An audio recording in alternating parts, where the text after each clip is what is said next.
آیت الکرسی ایک لمبی آیت، جیسے آیت البر ایک لمبی آیت تھی، اور اس کو حضور نے فرمایا ہے سیدۃ آیات القرآن، پورے قرآن مجید کی آیات کی سردار ہے یہ آیت۔ اور یہ شرک فی صفات کے ضمن میں یہ شمشیر قاطع ہے، شمشیر برہان ہے۔ اللہ لا الہ الا ہو الحی القیوم، یہ وہی ہے قل هو اللہ احد اللہ الصمد الحی، اللہ زندہ ہے، لیکن اس کی زندگی کو اپنی زندگی پر قیاس نہ کرنا۔ تمہیں خوراک کی احتیاج ہے، اسے کوئی ضرورت نہیں۔ ما ارید منہم من رزق وما ارید ان یطعمون، مجھے کوئی احتیاج نہیں کہ مجھے کوئی رزق پہنچائیں، رزق دیں، مجھے کھلائیں، مجھے کوئی ضرورت نہیں۔ پھر تمہاری حیات نیند، اونگ، تھکان، ان تمام کمزوریوں کے ساتھ ہے۔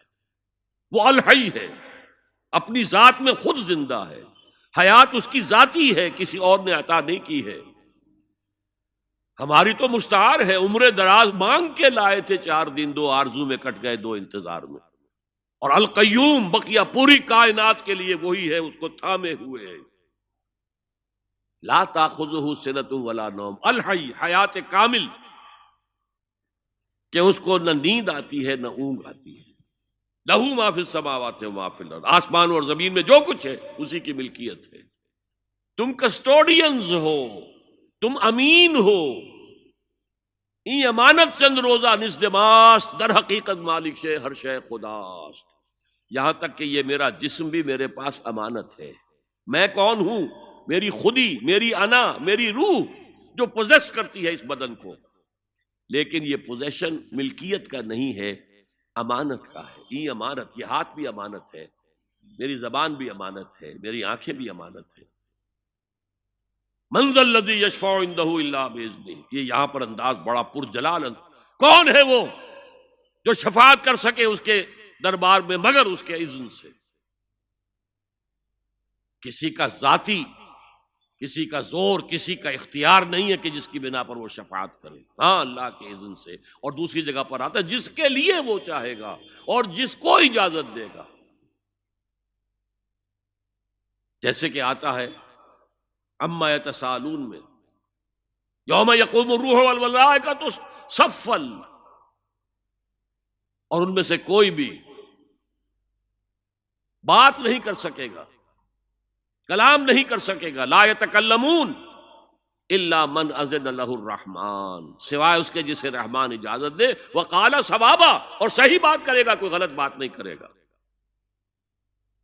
یعلم ما بین ایدیہم وما خلفہم ولا یحیطون بشیء من علمہ الا بما شاء، وہ تو جانتا ہے جو کچھ بھی ان کے سامنے ہے اور ان کے پیچھے ہے، اور یہ کوئی احاطہ نہیں کر سکتا مخلوقات میں سے، اس کے علم میں سے کسی کا بھی، سوائے اس کے جو وہ خود چاہے۔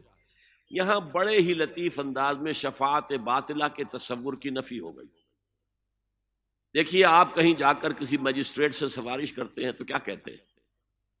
اجی یہ فائل کے اوپر جو کچھ ہے آپ اس پر نہ جائیے، یہ گواہیاں وغیرہ جھوٹی ہو گئی ہیں، میں آپ کو بتاتا ہوں اصل بات کیا ہے۔ اللہ کے سامنے کوئی یہ کہہ سکے گا اے اللہ تیرے علم میں نہیں ہے، میرے علم میں ہے؟ یعلم ما بین ایدیہم وما خلفہم، وہ تو جانتا ہے جو کچھ ان کے سامنے اور جو کچھ ان کے پیچھے ہے۔ ولا یحیطون بشیء من علمہ الا بما شاء، اور ان میں سے کوئی بھی، جیسے کہ میں ابھی بتا چکا ہوں، بریلوی مکتب فکر بھی کہہ رہا ہے کہ اللہ کا دیا ہوا علم ہے، محمد رسول اللہ کا جتنا ہے، لا محدود نہیں ہے، محدود ہے، قدیم نہیں ہے، حادث ہے۔ تو جتنا اللہ چاہتا ہے، جس کے لیے جتنا چاہتا ہے، لیکن اس کے علم میں سے احاطہ نہیں کر سکتا کوئی مگر جو وہ چاہے۔ وسع کرسیہ السماوات والارض، اس کا اقتدار چھایا ہوا ہے، مستولی ہے، آسمانوں پر بھی اور زمین پر بھی۔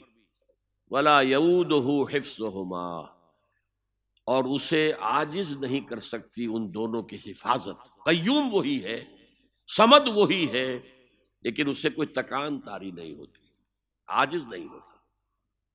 یہ اصل میں نفی ہے جو تورات حافظے سے مرتب کی گئی تھی، 587 میں نبوکڈ نظر کا جو حملہ ہوا تھا اس میں اصل تورات گم ہو گئی، اس وقت سے آج تک وہ اصل تورات ان کے پاس نہیں۔